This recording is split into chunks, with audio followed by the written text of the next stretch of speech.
வந்தனம். தாஸ்யம், நான் தொண்டன் ஆகையால் தொண்டு செய்ய வேண்டும். அகிஞ்சித் குர்வதா சேஷத்துவ அனுபபத்திகி என்று தெரிவிப்பார்கள். நான் தாசன், நான் தாசன் என்று சொல்லிக்கொண்டே இருந்து தொண்டே செய்யாமல் இருந்தால் வெறும் வாய் வார்த்தை, மனதில் அடிமைத்தன்மையே பதியவில்லைன்னு அர்த்தம். ஒருவன் தாசன் நிரூபிக்கணும்னால் ஒரே வழி தொண்டு செய்ய வேண்டும். ஆகையால் ஒழுவில் காலமெல்லாம் உடனாய் மன்னி வழுவிலா அடிமை செய்ய வேண்டும் நாம் என்று ஆழ்வார் பிரார்த்தித்தார். காலத்துல இந்த சமயம் மட்டும் பண்ணணும், மற்ற சமயம் கூடாதுன்னு சொல்லக்கூடாது. இந்த இடத்தில் மட்டும்தான் செய்யலாம், மற்ற இடத்தில் செய்யக்கூடாதுன்னு சொல்லக்கூடாது.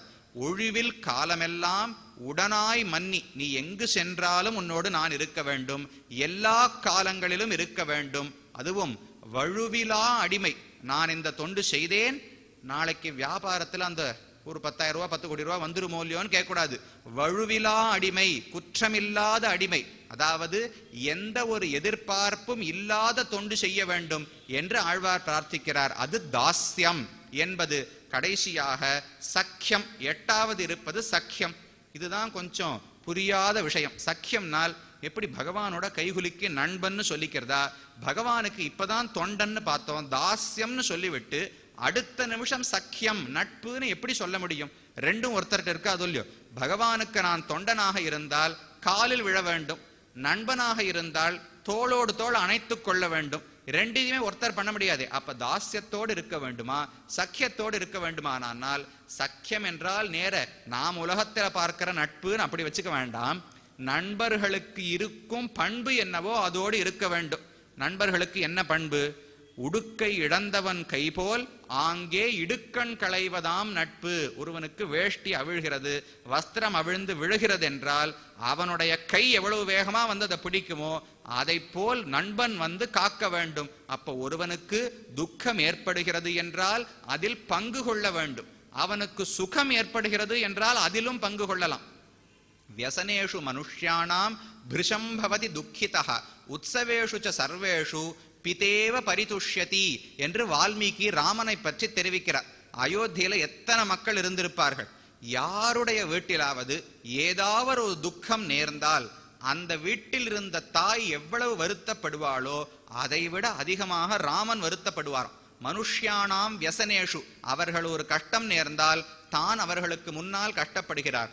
அதுவே அவர்களுடைய வீட்டில் ஒரு உற்சவம், ஏதோ ஒரு நல்ல நிகழ்ச்சி என்றால் அந்த வீட்டில் இருந்த தந்தை எப்படி சந்தோஷப்படுவாரோ அந்த அளவுக்கு ராமன் சந்தோஷப்படுகிறான். அப்படி உறவோடு இருந்தார் அந்த அயோத்தியா வாழ் மக்களோடு. அதை போல் நாமும் இருக்க வேண்டும். எப்படி சுவாமி பகவானோடு எப்படி நாம பண்றதுனால், சுக்ரீவன் செய்தானே, சுக்ரீவனிடத்தில் ராமன் செய்து காட்டினான். சுக்ரீவனோடு தோழமை கொண்டாரே, அக்னியை வளர்த்து அக்னி சாட்சியாக நாம் இருவரும் நண்பர்கள் என்று சொல்லிக் கொண்டார்கள். அதற்கு மேலே ராமன் சொல்லும் வார்த்தை ஏகம் துக்கம் சுகஞ்ச நௌ என்று தெரிவிக்கிறார். நாம் இருவருக்கும் இனிமே துக்கமும் சுகமும் ஒன்று. உமக்கு துக்கம்னா எனக்கும் துக்கம், உமக்கு சுகம் என்றால் எனக்கும் சுகம் என்று ராமன் சொன்னார். எப்ப நடத்தி காட்டினார் என்றால், வாலியை அம்பாலே அடித்தார், வாலி மாண்டு போனான். சுக்ரீவன் அண்ணா இழந்து விட்டாரே என்று தான் அழத் தொடங்கினான். சுக்ரீவன் தான் சண்டை போட்டது, அவன் தான் கொல்வதற்காக ராமனை அழைத்ததே.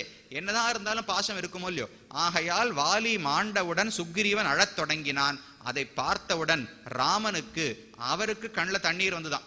சஞ்சாத பாஷ்பகா பரவீரஹந்தா, தான் தான் வாலியை அம்பு இட்டு கொன்னது. ஆனால் தன் நண்பனான சுக்ரீவன் அழுவதை பார்த்தவுடன் இவருக்கும் அழுகை வந்து விட்டது. அப்பேற்பட்ட ராமன் சகா, எப்படி தோழனா இருக்கணும் காமிச்சாரோ இல்லையோ, அதே போல் நாம் இருக்கணும்னால் பகவானுக்கு ஆனந்தம் எதுவோ அதுதான் என்னுடைய ஆனந்தம். அவருக்கு எது பிடிக்காதோ அதுதான் எனக்கு பிடிக்காது. பாண்டவர்கள் இருந்தார்களே, பாண்டவர்களை பகவானுக்கு பக்தர்கள்னு யாருமே சொல்றது கிடையாது. பாண்டவர்கள் பகவானுக்கு நண்பர்கள். அப்ப சேர்ந்து உட்கார்ந்து தாங்கள் உண்பார்கள், ஒரே படுக்கையில் படுப்பார்கள். அப்படிப்பட்ட பரிமாற்றம் இருந்ததே. அதே போல நாம் பகவானுக்கு நண்பனாக இருக்க வேண்டும் என்றால், பகவானுக்கு ஏதாவது ஒரு கஷ்டம் என்றால் நமக்கு உள்ளம் பதற வேண்டும். ஏதோ ஒரு இடத்துல பகவானுக்கு ஒரு கஷ்டம் நடந்தது. எத்தனையோ இடத்துல விபத்துகள்லாம் நடக்கிறது. கொஞ்ச நாள் முன்னாடி கூட ஒரு பெருமாள் ஏழ்றச்சே ஏதோ ஒரு இடத்துல இடிச்சுடுத்து, ஒரு வண்டி இடிச்சுதுன்னு சொன்னா, ஒரு இடத்துல பகவானுக்கு சமையல் செய்வதற்கு உள்ள பரிச்சாரகரே இல்ல கோயில்ல. இப்படி எத்தனையோ சிரமங்கள் வருதோ இல்லையோ, அதை கேட்டால் அதெல்லாம் அவர் பார்த்துப்பார், சர்வேஸ்வரன், இன்னைக்கு சாப்பிடாட்டா நாளைக்கு சாப்பிட்டுப்பார், இப்படின்னு இருக்க முடியுமா? அது இல்லாமல் அவருக்கு கஷ்டம் என்றால் மனசு பதறணுமே, அதுதான் சக்கியம். அவருடைய சுகம்தான் எனக்கு சுகம், அவருடைய துக்கம் எனக்கும் துக்கம் என்று இருக்க வேண்டும். சக்கியம் ஆத்ம நிவேதனம், நம்முடைய ஆத்மாவை அவரிடத்தில் சமர்ப்பித்து விட வேண்டும். இப்படி சொன்னேனோ இல்லையோ, இதை ஒரு பாட்டு சொல்றேன், அந்த பாட்டு சொன்னதுக்கு அப்புறம் இதே மாதிரி சொல்லாமான்னு பார்ப்போம். நம்முடைய ஆத்மாவை பகவானிடத்தில், நம்முடைய ஆத்மானா நான் என்கிற ஆத்மா, நான் வேறு ஆத்மா வேறு என்பதல்ல, நானாகிற ஆத்மாவை பகவானிடத்தில் சமர்ப்பிக்க வேண்டும் என்பது ஆத்ம நிவேதனம் என்று சொல்லப்படுகிறது. நம்மாழ்வார் ஒரு பாசுரத்திலே தெரிவித்தார், எனதாவி உள்கலந்த பெருநல் உதவி கைமாறு எனதாவி தந்தொழிந்தேன் இனி மீழ்வதென்பதுண்டே என்று தெரிவிக்கிறார். பகவான் எனக்குள்ளே புகுந்து என்னோடு கலந்து விட்டாரோ இல்லையோ, இதற்கு முன்னால் நான் அவரை உள்ளே விடவில்லை, வலுக்கட்டாயமாக வந்து என் மனதில் இருந்து அவரிடத்தில் பக்தியை விளைத்து விட்டார்.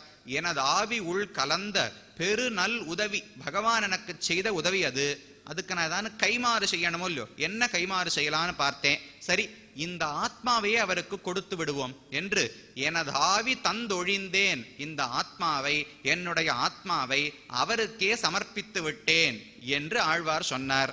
சொல்லிட்டு ஒரு நிமிஷம் யோசிச்சார், என்னுடைய ஆத்மானா என்னது? நான் ஆத்மா, நானே அந்த பகவானுக்கு சொத்து, அவனுடைய சொத்தை என்னுடையதுன்னு நினைச்சதே தவறு, அதையே கொண்டு போய் அவரிடத்திலே சமர்ப்பிப்பது என்றால் என்ன?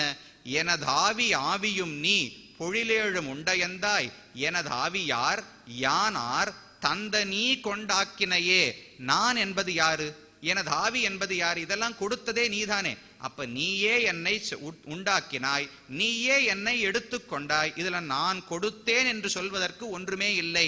எனக்குள்ளும் ஆத்மாவாக நீதான் இருக்கிறாய். எனதாவியார் யானார்? கொடுப்பதற்கு நான் யார், கொடுக்கப்படுவதற்கு என்னுடைய ஆத்மா யார்? ரெண்டுமே உன்னுடைய சொத்து, ரெண்டுமே ஒண்ணுதான். நான் என்பதும் என்னுடைய ஆத்மா என்பதும் ஒருவர் தான். ஆனால் கொடுப்பதற்கும் நான் ஆள் அல்ல, கொடுக்கப்படுவதற்கும் அது வேறு ஒரு பொருள் அல்ல, முன்னமே உன்னுடைய சொத்து. அப்ப தந்த நீ, நீதானே இதை கொடுத்தாய், கொண்டாக்கினையே, நீயே இதை திரும்ப பெற்றுக்கொண்டாய், நான் செய்தது எதுவும் இல்லை என்று தெரிவிக்கிறார். அப்ப என்ன சொல்லணும்? நானாகிற ஆத்மாவை சமர்ப்பித்தல் என்றால் இது ஒரு புரியாத புதிர், கடைசி வரைக்கும் புரியாமையேத்தான் இருக்கும். எப்பெல்லாம் பகவான் செய்த உதவியை நினைக்கிறோமோ அப்ப அவனுக்கு ஏதாவது பண்ணணும்னு தோணினால் நம்மளையே கொடுத்துருவோம். இந்த மத் ரக்ஷண பரஹா மத் ரக்ஷண பலம் ததா அகம் மத் ரக்ஷண பரஹா மத் ரக்ஷண பலம் ததா நமஹா ஸ்ரீபதேரேவ இத்தியாத்மானம் நிக்ஷிபேத் புதஹா என்று வேதாந்த தேசிகன் தெரிவிக்கிறார். அகம் நான், மத் ரக்ஷண பரஹா என்னை காப்பதற்கான பொறுப்பு, மத் ரக்ஷண பலம் என்னை காத்தால் கிடைக்கக்கூடிய பயன், இது மூணுமே எனக்கு அல்ல, நானும் எனக்காக அல்ல, நான் பகவானுக்கென்றே இருக்கிறேன். என்னை காக்கும் பொறுப்பு என்னுடையதல்ல, அவர் தலையில் உள்ளது. காத்துவிட்டால் பயனடைவது யாரு? அவருக்கே பயன். ஜீவாத்மாவை அடைந்து விட்டேன் என்று பகவான் சந்தோஷப்படுகிறார். நாம் அவரை அடைந்து சந்தோஷப்படுவது முக்கியம் அல்ல. ஏனென்றால் நமக்கு எத்தனை நாளா பகவானை தெரியும்? எனக்கு இப்படி ஒரு தந்தை படைத்தவர் பகவான் என்று உள்ளார் என்று ஏதோ ஒரு 10 வருஷம் 20 வருஷம் 40 வருஷமா தெரியும்னு வச்சுக்கோங்களேன். இப்படி ஒரு ஜீவாத்மா என்னுடைய அடிமை இருக்கிறார்னு பகவானுக்கு எத்தனை வருஷமா தெரியும்? ஒரு பல கோடி ஆண்டுகளா தெரியுமோ இல்லையா? அப்ப யார் நிறைய காத்துட்டு இருந்திருக்கா? நான் பகவானை அடைவதற்கு ஆசைப்பட்டது 40-50 வருஷம், பகவான் என்னை அடைவதற்கு ஆசைப்பட்டது கோடிக்கணக்கான வருஷங்கள். அப்ப யாருக்கு ஆனந்தம், யாருக்கு பயன் என்று சொல்ல வேண்டும்? அடைந்ததால் பயனடைவது நான் அல்ல, அடைந்ததால் பயனடைவது பகவான். அதனால்தான் நானும் உன்னுடையவன், என்னை காக்கும் பொறுப்பும் உன்னுடையது.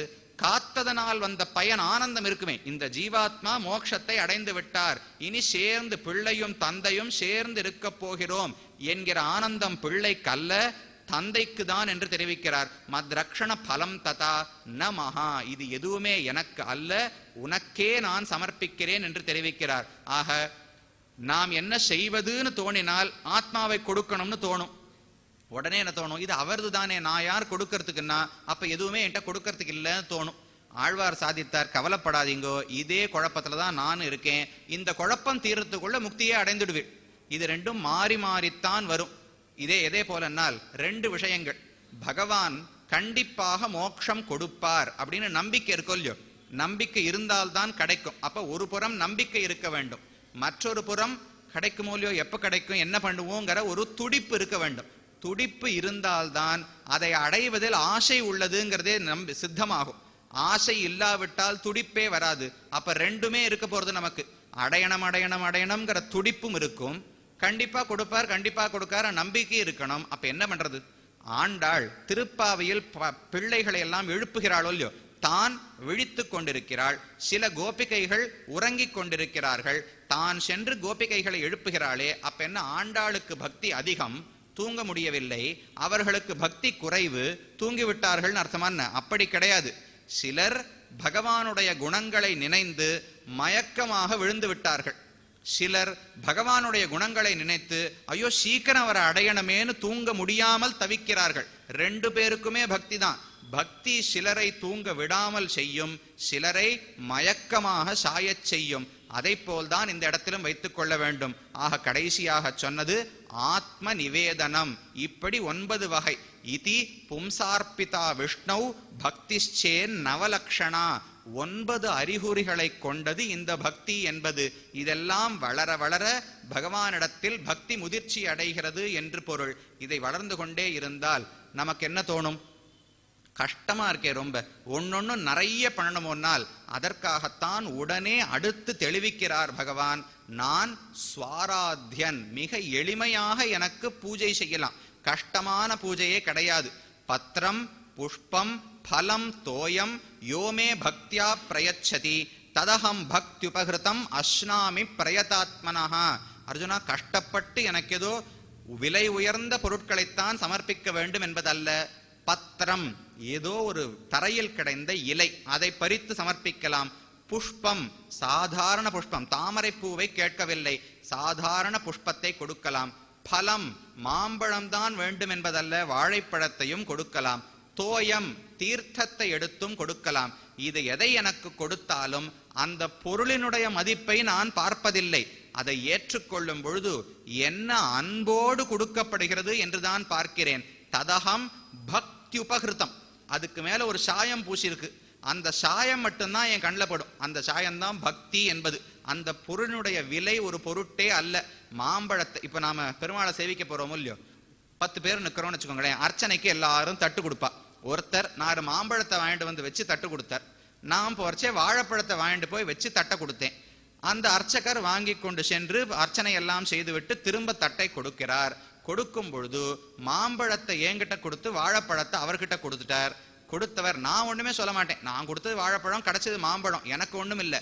அந்த யார் என்னுடைய வாழைப்பழத்தை பெற்றாரோ அவர் சென்று நான் மாம்பழம் கொடுத்தேனே, எனக்கு வெறும் வாழைப்பழம் கொடுத்திருக்கீங்களேன்னு சொன்னால் அப்ப சாயத்தை பார்க்கவில்லைன்னு அர்த்தம். பகவானுடைய பிரசாதம்னு எப்ப மாறித்தோ அப்ப வாழைப்பழமும் மாம்பழமும் ஒண்ணுதான். அவர் உண்டதை மிச்சலை நாம் உண்ட வேண்டும். அது என்ன பழமா இருந்தா என்ன, எந்த காயா இருந்தா என்ன. ஆகையால் அவருக்கு கொடுத்து வாங்கும் பொழுதும் அதுல ஒரு சாயம் பூசப்படுகிறது, நாம் கொடுக்கும் பொழுதும் பக்திங்கிற சாயத்தை பூசிவிட்டால் பக்தி உபகிருதம் அஸ்னாமி பிரயதாத்மனஹா. விதுரர் இடத்தில் பழத்தை எல்லாம் அவர் தூக்கி போட்டு தோலை கொடுத்தாலும் ஆனந்தமாக பகவான் சாப்பிட்டார். எப்பொழுது அவர் தெளிந்து கொண்டு ஐயோ இத்தனை நாள் தப்பு பண்ணிட்டேனே என்று புரிந்து கொண்டு தோலை தூக்கி எரிந்து பழத்தை கொடுத்தாரோ இல்லையோ, இல்ல பசி ஆறிவிட்டது போரும் விதுரரேன்னுட்டார் கண்ணன். இப்பதான் இது வரைக்கும் தோலைத்தானே சாப்பிட்டேன்னா, நான் அப்பவும் தோலை சாப்பிடல, இப்பவும் பழத்தை சாப்பிட போறது இல்ல, உம்முடைய பக்தியைத்தானே நான் உண்டேன், பக்தி இப்ப மாறிடுத்தேன். எப்ப தெளிவு வருதோ அப்ப பக்தி குறைஞ்சிரும். இதுதான் ஒரு கஷ்டம். ஞானம் நன்றாக வளர வேண்டும். பகவானை பற்றி அறிய அறிய அறிய ஞானம் முதிர்ச்சி அடைந்தால்தான் பக்தி வரும். பக்தி வந்துவிட்டதென்றால் ஞானம் கொஞ்சம் மழுங்கி விடும், தவறு கிடையாது. அந்த பக்தி பாவனை வந்துவிட்டால் கொஞ்சம் கலக்கத்தோடு இருந்தாலும் தவறு கிடையாது. ஆழ்வார் 6 மாச காலம் மயக்கமாகவே விழுந்தார். பற்றுடை அடியவர்க்கு எளியவன் பிறர்களுக்கரிய வித்தகன் மலர்மகள் விரும்பும் நம் அரும்பெறல் அடிகள் மற்றொரு கடைவெண்ணை களவினில் உறவிடை ஆப்புண்டு எத்திரம் உரலினோடு இணைந்திருந்தேங்கிய எடுவே. பற்றுடை அடியவர்க்கு எளியவன், யாரெல்லாம் பக்தியோடு பகவானிடத்தில் இருக்கிறார்களோ அவர்களுக்கு மிக எளியவனாக இருக்கிறார். எங்கே காணலாம்? வெண்ணையை திருடி எப்பொழுது மாட்டிக்கொண்டாரோ அப்பொழுது உரலினோடு சேர்த்து யசோதை கட்டி வைத்தாளோ இல்லையோ, அப்போ எத்திரம் உரலினோடு இணைந்திருந்தேங்கிய எளிவே, உரலுக்கும் கண்ணனுக்கும் எந்த வேற்றுமையுமே இல்லை. உரலும் கருப்பாக உள்ளது, கண்ணனும் கருப்பாக உள்ளார். உரலும் மேலே பருத்து நடுவில் சிறுத்து கீழே பருத்திருக்கும், கண்ணனும் தோள் பருத்திருக்கு, இடை சிறுத்திருக்கு, தொடை பெருத்திருக்கு. ஒரே ஒரு வித்தியாசம்தான். உரலுக்கும் கண்ணனுக்கும் ஒரே ஒரு வேறுபாடு என்னன்னால், உரல் அழவில்லை, கண்ணன் அழுகிறார். இது ஒண்ணுதான் வச்சு தெரிஞ்சுக்க முடியுதான். கருப்பும் ஒன்னா இருக்கு, பருமனும் ஒன்னா இருக்கு. அப்படி இணைந்து இருந்தான். எத்திரம், எப்படி இப்படி ஒரு எளிமையோடு இருக்க முடியும் என்று நினைத்தார். 6 மாச காலம் மயக்கமே அடைந்து விட்டார். அதற்கு பிறகு தானாக எழுந்து மதுரகவி ஆழ்வார்னு கூட சிஷ்யர் இருந்தாரோ இல்லையோ, அவரிடத்தில் கேட்டார், என்ன பாடின்னு இருந்தேன், ஏதோ மயக்கம் போட்டுட்டேன் போட்டிருக்கேன், என்ன பாடினேன் என்றால், அப்போ மதுரகவி ஆழ்வார் சாமர்த்தியமாக பதில் சொன்னார். அவர் மறுபடியும் பகவான் தாம்பாலே கட்டுப்பட்ட சரித்திரத்தை பாடிக்கொண்டிருந்தீர்னு சொன்னால் மறுபடியும் ஞாபகம் வருமா? இன்னொரு 6 மாசம் இவர் மயக்கம் போட்டுருவார். அதனால அவர் என்ன சொன்னார், ஏதோ கிருஷ்ண சேஷ்டிதங்களை பாடிக்கொண்டிருந்தீர்னு சொன்னார். அடுத்து சரி சரி அப்படின்னு மேல அடுத்த பாட்டை தொடங்கினார் ஆழ்வார். அப்படி என்ன ஞானி, பகவானாலே கொடுக்கப்பட்ட ஞானம், தானாக சம்பாதித்த ஞானம் அல்ல, பகவானாக அனைத்து ஞானத்தையும் அருளி அது முதிர்ந்து பக்தியாக ஆனவுடன் அந்த பக்தி இந்த ஞானத்தை கலக்குகிறதோ இல்லையோ, அதுதான் பகவான் ஆசைப்படுகிறான். ஆக பத்திரம் புஷ்பம் பலம் தோயம் யோமே பக்தியா பிரயச்சதி, எளிமையாக அவனுக்கு பூஜை செய்யலாம். பக்தி செய்வதென்பது 2 நல்ல விஷயம். ஒன்று செய்வதற்கு எளிதானது, மற்றொன்று செய்வதற்கு இனிமையானது. கீழே சொன்னோமே, இந்திரியங்களை கட்டுப்படுத்த வேண்டும், ஆத்மாவை தியானிக்க வேண்டும். யாருக்கான ஆசை வந்துதானே. ஆனா இன்னைக்கு ஸ்ரவணம், கீர்த்தனம், ஸ்மரணம், பாதசேவனம் சொன்னா ஏதோ நம்ம பண்ணக்கூடிய விஷயங்களாவான்னு இருக்கே. அப்ப செய்வதற்கும் இனிமையாக இருக்கும். ஏன்? யாரை குறித்து செய்யப்படுகிறதோ அவர் மிக இனிமையானவர். இதுவே பகவானை இல்லாமல் யாரோ ஒரு வழிப்போக்கரை பத்தி ஸ்ரவணம், கீர்த்தனம், ஸ்மரணம்லாம் பண்ணி பாருங்க, நம்மளால பண்ண முடியாது. யாரிடத்தில் அன்பு உள்ளதோ, யாரோடு நமக்கு தொடர்பு இயற்கையாக உள்ளதோ அவரிடம் இதெல்லாம் செய்தால்தான் இனிமையாக இருக்கும். அதனால் பகவானிடத்தில் பக்தி செய்வது மிக எளிது. இதை திருதராஷ்டிரன் புரிந்து கொள்ளவில்லை. கண்ணன் தூது வந்தாரோ இல்லையோ, அப்பொழுது விதுரரிடத்தில் திருதராஷ்டிரன் கேட்டான், இப்பதான் நமக்கு நல்ல வாய்ப்பு, பாண்டவர்கள் தனியாக உள்ளார்கள், கண்ணன் மட்டும் நம்மிடத்தில் வருகிறான், ஏதாவது வேலை பேசி கண்ணனை நம்ம பக்கம் இழுத்துருவோம். இன்னும் ஒரு 10 கிராமம் கொடுக்கலாமா, நிறைய ரத்தனங்கள் இல்ல பசுமாடெல்லாம் கொடுக்கலாமா, என்ன கொடுத்தால் கண்ணன் நம் கட்சிக்கு மாறிவிடுவார் என்று விதுரரிடம் கேட்டார். அப்ப விதுரன் சொன்னார், உனக்கு வெளிக்கண்ணும் குருடு, உள்கண்ணும் குருடு, கண்ணனை பத்தி உனக்கு ஒண்ணுமே தெரியவில்லை. அந்யத் பூர்ணாத் அபாம் கும்பாத், அந்யத் பாதாவனேஜனாத், அந்யத் குஷல சம்பிரஷ்னாத் நச்சேச்சதி ஜனார்தனஹா. கண்ணன் இந்த பணங்காசுக்கு ஆசைப்பட்டா வருவார். அவரை உன் கட்சிக்கு இழுக்க வேண்டும் என்றால் எளிமையான வழி உள்ளது. பணம் செலவே கிடையாது. என்ன பண்ணணும்? அந்யத் பூர்ணாத் அபாம் கும்பாத், ஒரு கும்பத்தை எடு, அதில் தீர்த்தத்தை சேர். அந்த பூர்ண கும்பத்தை அவர் வரும்பொழுது கண்ணனிடம் காட்டி, நீ வந்தாயா, மிகுந்த சந்தோஷம், என் ராஜ்யத்தில் 5 நிமிஷம் தங்கிவிட்டு செல்ல வேண்டும், இத்தனை நாள் உன்னை காணாமல் வீணாக்கி விட்டேன் ஒரு தடவை சொல்லு. அன்னிலிருந்து அவர் உனக்கு பக்தன் ஆயிடுவர். நீ என்ன பண்ற, பணங்காசை கொடுக்கலாமா, அவரை சிறைச்சாலையில் அடைக்கலாமான்னு யோசிச்சால் உங்களால் ஒரு நாளும் அவரை கட்டுப்படுத்த முடியாது. அந்யத் பூர்ணாத் அபாம் கும்பாத், அந்யத் பாதாவனேஜனாத், அவரை அமர்த்தி திருவடிகளில் தீர்த்தத்தை சேர்த்து கழுவி விட்டு துடைத்து விட்டு அதை எடுத்து ஸ்ரீபாத தீர்த்தத்தை தலையில் வைத்துக் கொண்டாய் என்றால் கண்ணன் உனக்கு பக்தன். அபாம் அந்யத் பாதாவனேஜனாத், அந்யத் குஷல சம்பிரஷ்னாத், நன்னா இருக்கியா, சௌக்கியமாக இருக்கிறாயா, எதுவும் வழியில் வந்த பிரயாணத்தில் சமம் இல்லையா என்று 4 வார்த்தை அன்போடு பேசிப்பார். இதை தவிர எதற்கும் பகவான் மயங்க மாட்டார். ஆனால் இதற்கு கண்டிப்பாக மயங்குவார். அப்படி எளிமையாக அவரை ஆராதிக்கலாம். ஸ்வாராத்யன் என்று தெரிவிக்கப்படுகிறார். இது பக்தி யோகத்தை பற்றினது. பக்தி என்று கொண்டால் இந்த ஸ்ரவணம், கீர்த்தனம், ஸ்மரணம் அனைத்தையுமே கட்டளையாக இல்லாமல் ஆசையாக செய்து விடலாம். பக்தி யோகம்னா என்ன சேர்க்கணும்? அப்ப பகவானை பற்றின தியானம் என்கிற ஒரு அம்சம் அதில் சேருகிறது. இந்த இந்திரியங்களை எல்லாம் கட்டுப்படுத்திய பிறகு ஆத்மாவை புரிந்து கொண்டு விட்டால் நல்ல ஆத்ம சாட்சா்காரம், ஆத்மாவை பற்றின புரிதல் வரும். என்ன புரிதல்? ஆத்மா பரமாத்மாவுக்கு அடிமை என்று புரிதல் வரும். அது வந்துவிட்டால் பக்தி யோகத்தை தொடங்குகிறான். இந்த பக்தி யோகம் நான் இதுவரை சொன்னது, இந்த நமக்கு தலைப்பு மாதவங்களொல்லியோ, அப்ப மோட்சமடைவதற்கான பக்தியை பற்றி மட்டும்தான் பார்க்க வேண்டும். ஆனால் தெரிந்து கொள்வதற்காக சொல்லுகிறேன், பக்தி மோட்சத்துக்காக மட்டும் செய்யப்படுவது அல்ல. கண்ணன் கீதையிலே சதுர்விதா பஜந்தே மாம் ஜனா சுகிருத்தினோர்ஜுன என்று தெரிவிக்கிறார். 4 வகையான மக்கள் என்னை குறித்து பக்தி யோகம் செய்கிறார்கள். யாரெல்லாம் என்றால், முன்னால் செல்வந்தனாக இருந்து இப்ப செல்வம் எல்லாம் இழந்து விட்டார்னு வச்சுக்கோங்க. அவர் பகவானிடத்தில் பக்தி செய்து இழந்த செல்வத்தை மறுபடியும் பெறுவதற்கு ஆசைப்படலாம். இப்ப இந்திரன் இருந்தார், இந்திரனுடைய ராஜ்யம் அனைத்தையும் மகாபலி பறித்து கொண்டு சென்றார். இந்திரன் பிரார்த்தித்தார், அவர் பக்தி யோகம் செய்யவில்லை. எடுத்துக்காட்டுக்கு சொல்றேன், இருந்த செல்வத்தை இழந்தவர்கள் மறுபடியும் செல்வத்தை பெறுவதற்காக பக்தி யோகம் செய்யலாம். 2வது, இதற்கு முன்னால் செல்வமே கிடையாது, புதிதாக செல்வத்தை பெற வேண்டும் என்று பக்தி யோகம் செய்யலாம். 3வது, கைவல்யம்னு ஒன்று இருக்கு.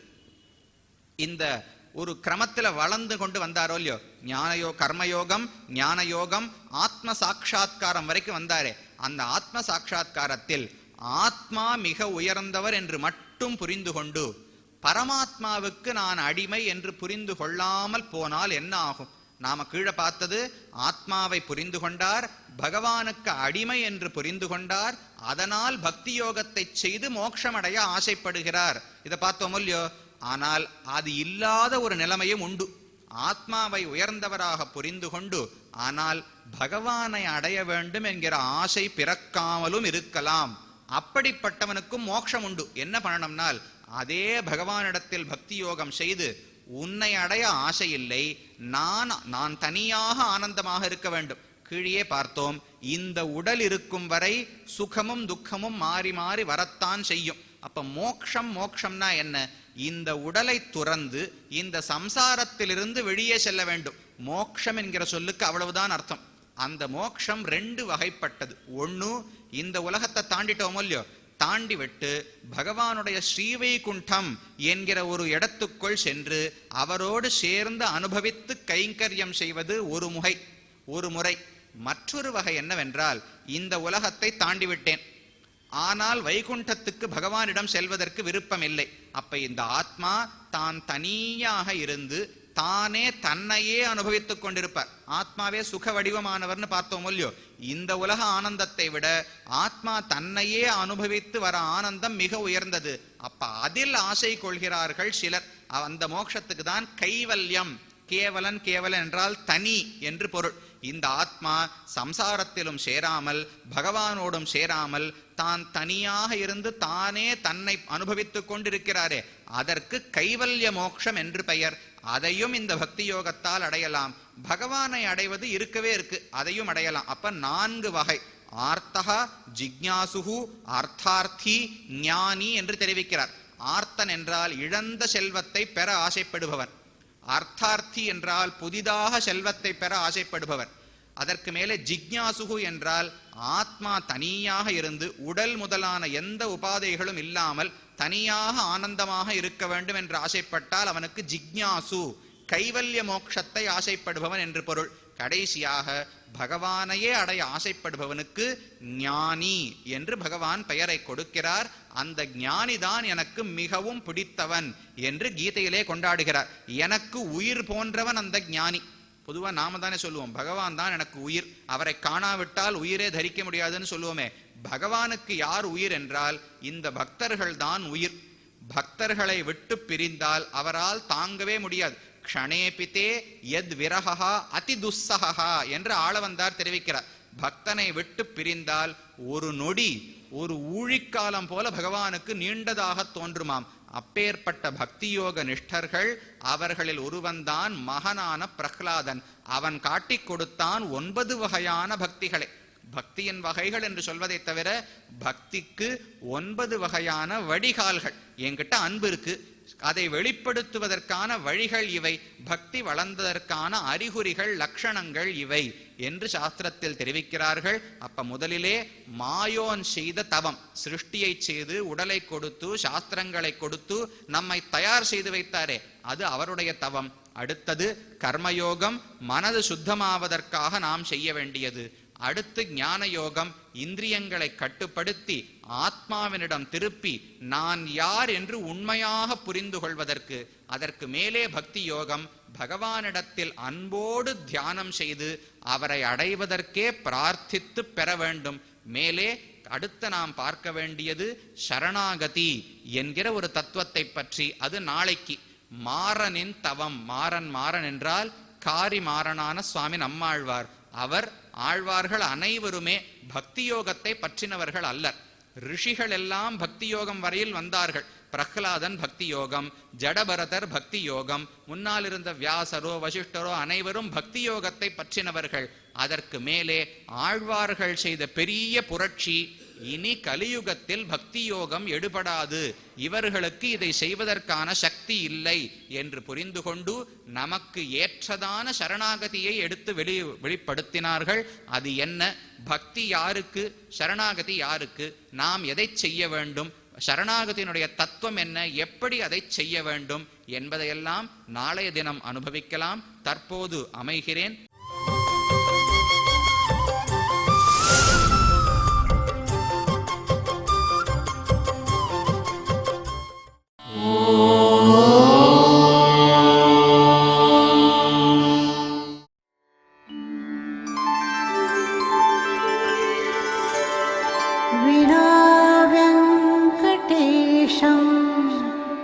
ननाथो ननाथः सदा वेङ्कटेशं स्मरामि स्मरामि। हरे वेङ्कटेश प्रसीद प्रसीद। प्रियं वेङ्कटेश प्रयच्छ प्रयच्छ।